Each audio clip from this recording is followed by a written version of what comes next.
Sous la présidence de son Excellence Monsieur le Président de la République, le Conseil des ministres a tenu sa session ordinaire ce jeudi 14 septembre 2017 avec l'ordre du jour suivant. 1. Message de son Excellence Monsieur le Président de la République. 2. Compte rendu des sessions ordinaires du Conseil interministériel tenu les 5 et 12 septembre 2017. 3. Décisions. 4. Divers. Au titre du premier point de l'ordre du jour, Monsieur le Président de la République a invité le gouvernement à poursuivre la réflexion sur la réforme de l'ensemble du système de passation des marchés publics, pilier fondamental de nos investissements en faveur du développement. Le chef de l'État a demandé au ministre en charge de la pêche de participer activement à l'enquête menée par les services de gendarmerie sur les sociétés qui vendent des produits halieutiques périmés. Le président de la République a instruit le gouvernement d'envisager la création d'une structure dédiée au suivi local du respect de la politique de contenu local et à la répartition équitable du revenu des concessions minières. Le chef de l'État a demandé aux structures concernées de veiller à l'application stricte des textes organiques régissant le fonctionnement des ministères et les attributions respectives. Au titre du deuxième point de l'ordre du jour, M. le Premier ministre a introduit le compte-rendu de la session ordinaire des conseils interministériels tenus les 5 et 12 septembre 2017. À ce titre, le Conseil a entendu successivement pour la session du 5 septembre 2017 au titre de la communication. Le ministre des Mines et de la Géologie a fait une communication relative aux avenants des conventions de la Compagnie des bauxites de Kindia, CBK, et de la Compagnie des bauxites de Diandian, Cobac, signé entre la République de Guinée et la société Rouski Alumini Management pour l'exploitation des gisements de bauxite de Kindia et Diandian respectivement. Il a indiqué que par ces deux avenants, la République de Guinée et la société Rouski Alumini se sont entendus pour la poursuite de leur collaboration dans le cadre de la mise en œuvre des conventions relatives au gisement de la CBK et de Diandian. Le ministre a soutenu que leur adoption permet de prolonger la durée d'exploitation des gisements concernés, garantissant ainsi à l'investisseur une visibilité et une stabilité des conditions juridiques nécessaires pour répondre aux exigences des bailleurs engagés dans la poursuite du financement des deux projets.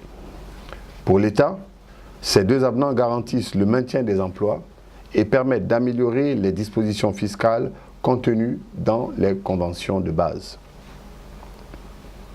Il a indiqué que les parties se sont accordées sur l'introduction des nouvelles dispositions dans l'esprit du nouveau code minier.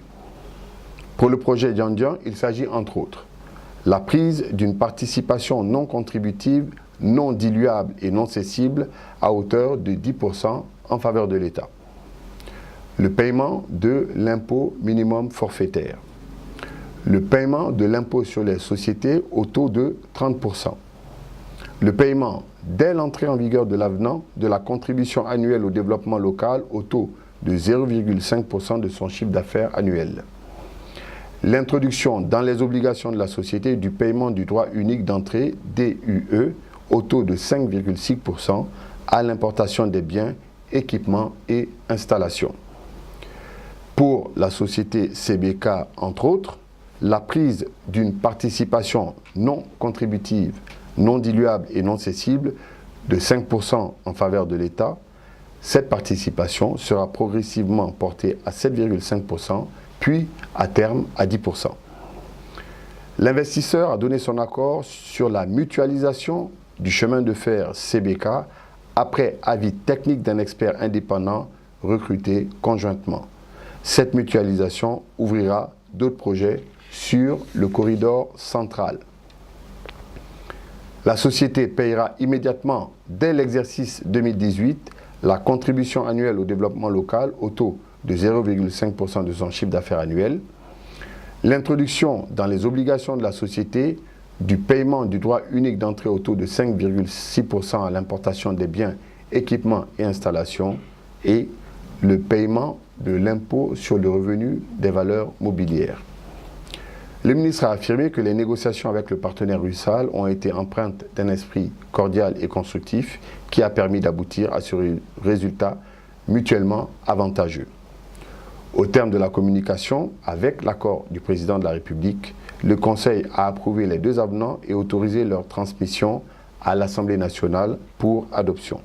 Pour la session du 12 septembre 2017, au titre des communications, la ministre de l'Économie et des Finances a fait une communication relative à l'état de mise en œuvre du plan d'action lié à la passation des marchés publics.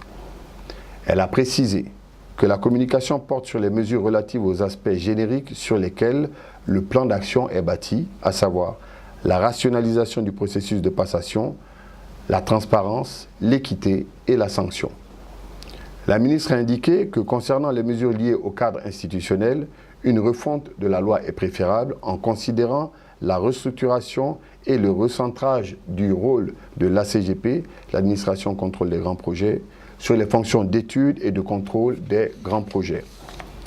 Elle a informé que les mesures liées à la transparence et l'équité portent sur la mercuriale des prix et la mise en réseau de la Direction nationale des marchés publics sur le portail Internet du ministère de l'Économie et des Finances.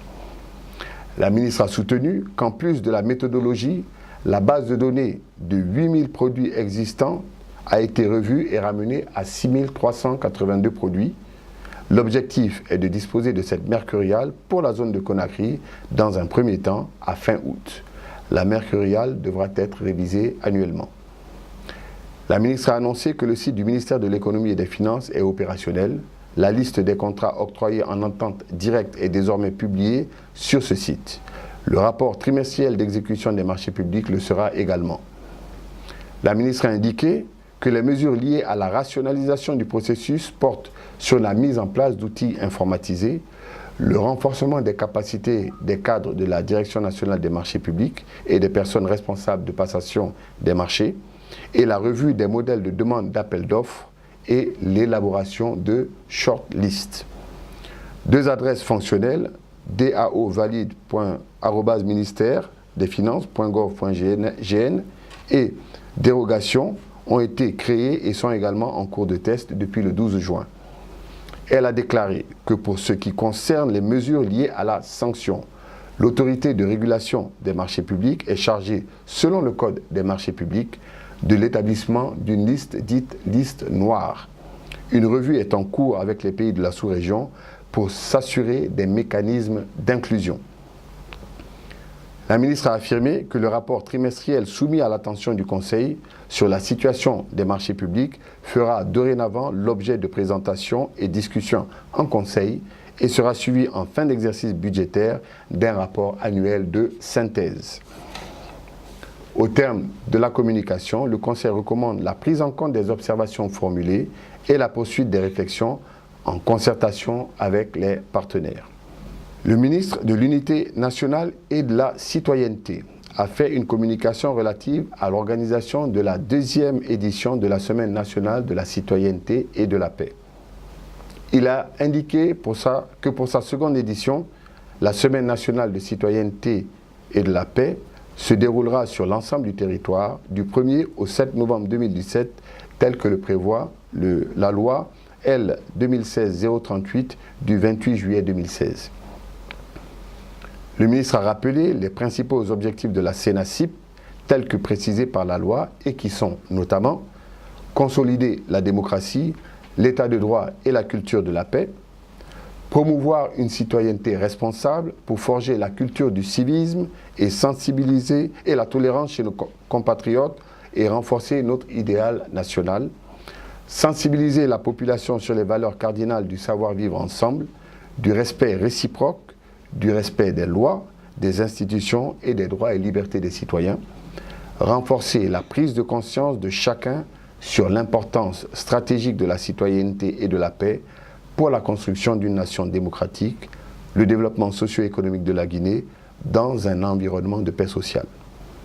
Le ministre a soumis à l'appréciation du Conseil la proposition du Comité national d'organisation de la Semaine nationale de la citoyenneté et de la paix, CENACIP, relative à une nouvelle thématique pour cette 2e édition, à savoir le citoyen dans la construction de la nation, avec pour slogan un peuple, une volonté, une nation. Cette thématique retenue devra faire l'objet d'un décret présidentiel tel que stipulé par la loi. À rappeler que l'année dernière, le décret prévoyait le thème suivant, citoyenneté et civisme pour la paix, la démocratie et le développement. Le ministre a proposé les temps forts de l'agenda de cette seconde édition qui se présente comme suit. Première journée, mercredi 1er novembre, lancement officiel en direct avec synergie des radios privées et publiques dans les 33 préfectures du pays et à Conakry.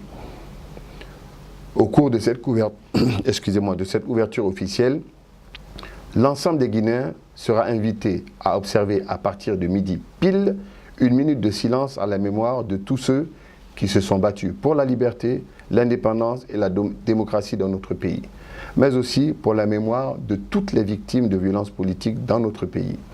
L'ensemble des Guinéens sera également invité à chanter l'hymne national pour nous rappeler que nous devons aussi à la nation. Deuxième journée, le 3 novembre, conférences et débats, activités éducatives dans les écoles et universités, projection de films, promotion de la culture, du civisme, de la citoyenneté, de la promotion de l'idée de nation. Troisième journée, synergie des radios publiques, privées et rurales afin de relayer les témoignages sur la construction de la nation et le rôle que peut et doit jouer chaque citoyen. Quatrième et cinquième journée, le 4 et 5 novembre, immersion d'environ 5000 bénévoles dans les quartiers de chaque préfecture.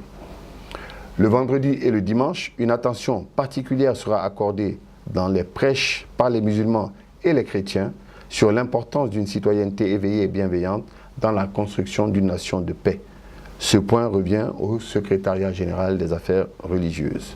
Sixième journée, regroupement des acteurs locaux pour poser des actes citoyens, journée portes ouvertes, baptême de place publique à Conakry et dans les 33 préfectures, des noms des héros nationaux et locaux. Septième journée, clôture de la seconde édition de la CENACIP, repas de la nation réunissant les principaux acteurs locaux et remise de 2 prix. Le ministre a soutenu que le budget de cette seconde édition de la Semaine nationale de citoyenneté et de paix est estimé à 8,503 milliards de francs guinéens. Le ministre a sollicité du Conseil d'abord la mise à disposition du dit budget, la validation de la thématique, la création de 2 prix nationaux du civisme et de la paix, l'acceptation de la mise en place des parrainages des préfectures par les ministres, le baptême des places publiques et l'implication des départements spécifiques concernés. Il a enfin sollicité de Monsieur le Président de la République et de l'ensemble du gouvernement leur soutien et leur accompagnement pour que cette deuxième édition soit une réussite. Au terme de la communication, le Conseil a soutenu l'initiative du ministre et recommande l'accord du Conseil des ministres pour la tenue de la seconde édition de la Semaine nationale de la citoyenneté et de la paix. La ministre de l'Environnement et des Eaux et Forêts a fait une communication relative aux préparatifs de la participation guinéenne à la 23e conférence des parties à la Convention cadre des Nations Unies sur les changements climatiques du 6 au 17 novembre 2017 à Bonn, en Allemagne. Elle a rappelé que la Convention fait obligation aux parties de préparer des communications nationales comprenant des inventaires nationaux des gaz à effet de serre, des études de vulnérabilité de différents secteurs, la définition de plans nationaux sur les mesures d'atténuation et d'adaptation aux effets des changements climatiques. La ministre a axé sa communication sur les 3 points suivants. La mise en œuvre de la Convention, le rappel des enjeux de la COP 21 et 22 et l'état d'avancement des préparatifs de la COP 23. Elle a indiqué, pour que ce qui concerne la mise en œuvre de la Convention, le gouvernement guinéen a bénéficié du Fonds pour l'environnement mondial pour préparer et présenter sa communication nationale initiale à la conférence des parties.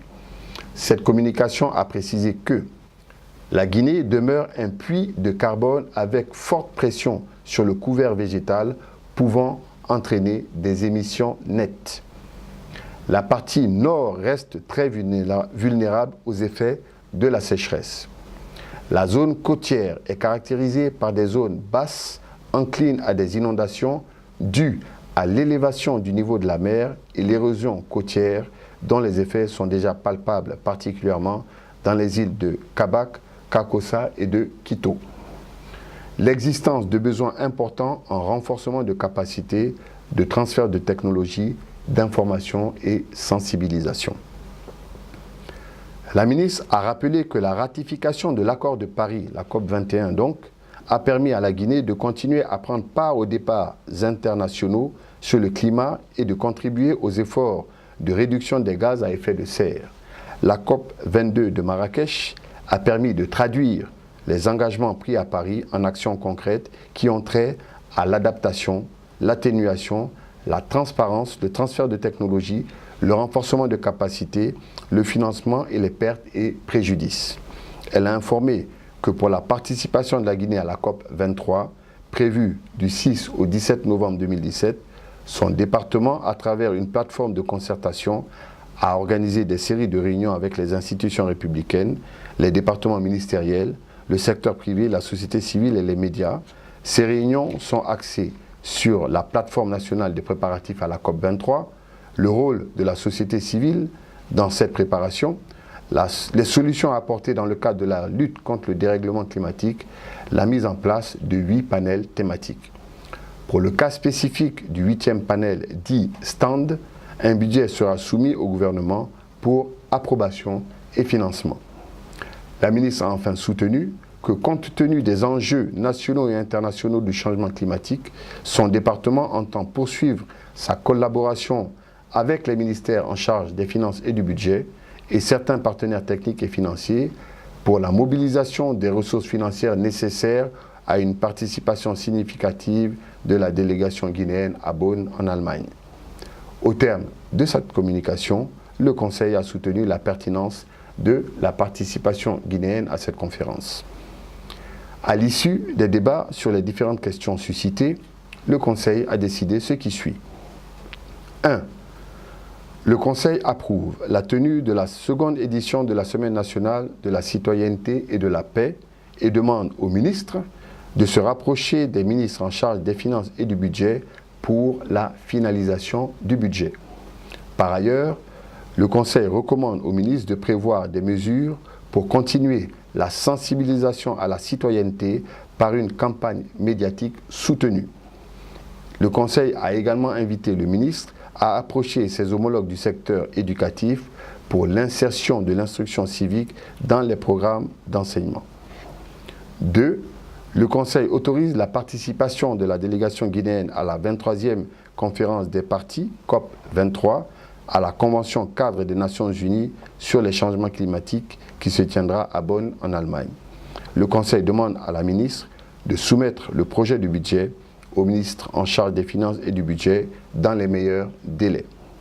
Au titre des divers, le ministre de l'Industrie et des PME a informé du lancement à partir du 11 septembre 2017 des ateliers de vulgarisation du Code des investissements, de la lettre de politique nationale du contenu local, du prix guinéen de la qualité ainsi que la lettre de politique des PME dans les 8 régions administratives avec l'appui de la Banque mondiale.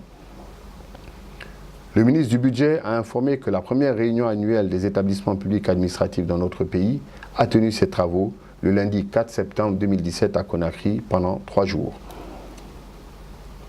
La ministre de l'Économie et des Finances a, dans le cadre de l'unicité de compte du Trésor, demandé aux membres du gouvernement de communiquer à son département la liste des comptes bancaires des établissements publics administratifs relevant de leurs responsabilités. Le ministre en charge de l'enseignement supérieur a informé le Conseil du lancement de la campagne d'orientation des étudiants pour la rentrée 2017-2018. Le ministre de l'Unité nationale et de la citoyenneté a informé que l'Organisation des Nations Unies pour les droits de l'homme a fait un don de livres à son département. Avant de lever la séance, le président de la République a donné de larges informations sur l'accord conclu avec la Chine pour le financement de projets de développement en relation avec des projets miniers. Le chef de l'État a annoncé qu'il donnerait plus d'informations aux médias et à la population au cours d'une très prochaine conférence de presse. Le Conseil des ministres. Je disais, puisque oui. je suis venu à l'occasion, je ne sais pas si cela a été abordé parce que la situation aujourd'hui qui cristallise les attentions, c'est bien celle de Bokeh. Est-ce que le Conseil en a discuté?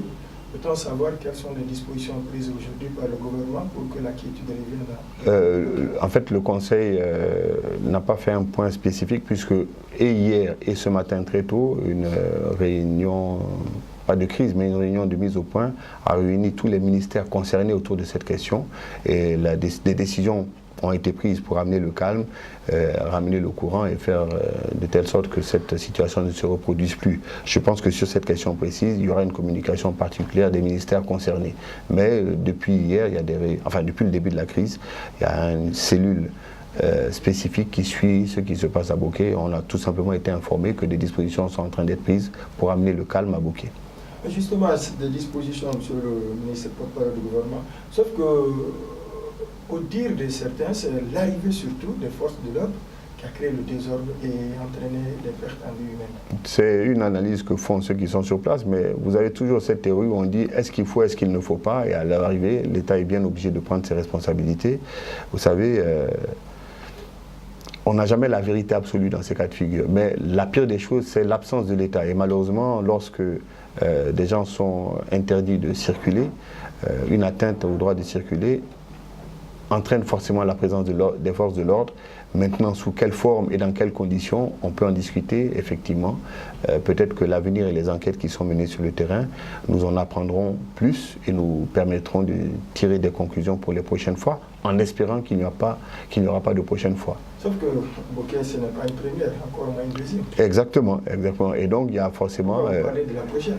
Oui, mais il y a forcément quelque chose à faire pour que ceci s'arrête une fois pour toutes, que chacune des parties comprenne que rien ne peut s'obtenir dans le brouhaha, dans la violence. Et bien entendu, il y a des situations structurelles qui prennent du temps à être réglées. Et malheureusement, ce genre de débordements ne permettent pas de les régler dans la sérénité. Tout ce qu'on fait dans la précipitation n'est pas durable.